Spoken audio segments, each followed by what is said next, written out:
তেজপুৰৰ আমাৰ গ্ৰাউণ্ডৰ পৰা ৰিপৰ্ট আহিছে, যিহেতু পানী হ'ল, সকলোৱে দেখা পাইছিলে গ্ৰাউণ্ডত যিহেতু পানী হ'ল, তাৰ কাৰণে ৰাস্তাত দিছিলে। এতিয়া ৰাস্তা কেনেকুৱা বহুতে সুধি আছিলে, তাৰ কাৰণে আমি বহুত যত্ন কৰি ভিডিঅ' এটা লৈছোঁ। আমাক দিছে এজনে, তেওঁক বহুত বেছি ধন্যবাদ। আৰু যিসকল আমাৰ সৈতে জড়িত হৈ আছে তেওঁলোককো বহুত বেছি ধন্যবাদ, যিহেতু আমাক ৰিপৰ্টবিলাক দি থকাৰ কাৰণে। ইয়াতে যিহেতু ৰাস্তাত ৰানিং দিছে, ৰাস্তাত দিয়াৰ কাৰণে চোৱা অকণমানটো মানে অসুবিধা এটা হয়, এনেকৈ ভিতৰলৈ সোমাই যাব দিছে।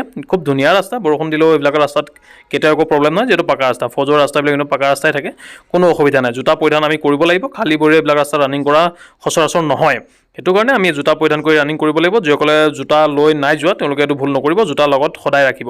আৰু ইয়াতে দেখিছে ৰাতিপুৱা যিহেতু সময়, বাহিৰা মানুহ চিভিল মানুহ যিহেতু থাকে ৰাস্তাত, আৰু বাহিৰৰ ৰাস্তা হয়তো দিছে, বাহিৰৰ পৰা গৈ ভিতৰত সোমাব লাগে। এই এজন ল'ৰা দেখিছা পৰি গৈছে, বহি গৈছে। ৰানিং কমপ্লিট কৰি বহিবা, এনেকৈ বহি নিদিবা। ফেইল, এতিয়া যিজন ল'ৰা বহি দিছে সি যদি ফেইল হৈ যায়, ভৰি নচলা যদি হৈ যায়, তেন্তে ফেইল কৰি দিব। এয়া চোৱা খুব ধুনীয়া ৰাস্তা, এইটো চিভিল ৰাস্তা হয়, বাহিৰৰ ৰাস্তা। বাহিৰৰ ৰাস্তাৰ পৰা ভিতৰলৈ সোমাব দিছে, যাৰ কাৰণে ফৌজৰ মানুহ আছে, পুলিচৰ মানুহ আছে। আৰু বাহিৰা মানুহ যিহেতু দেখা পাইছা, ৰানিংটো যাতে কোনো খেলি মেলি নকৰা, ভুল যাতে নকৰা, বহি যাতে নিদিয়া, ৰৈ যাতে নিদিয়া, এইটো কথা ধ্যান ৰাখিবা। আৰু প্ৰতিটো পল আমি সেইটো কাৰণে জনাই আছোঁ। খুব ধুনীয়া ৰাস্তাই দেখিছা, এজন ল'ৰা খুব ধুনীয়া ৰানিং কৰিছে। সেইটো কাৰণে সকলো পাছ কৰি আহা, সেইটোৱে আমাৰ লক্ষ্য। Thank U.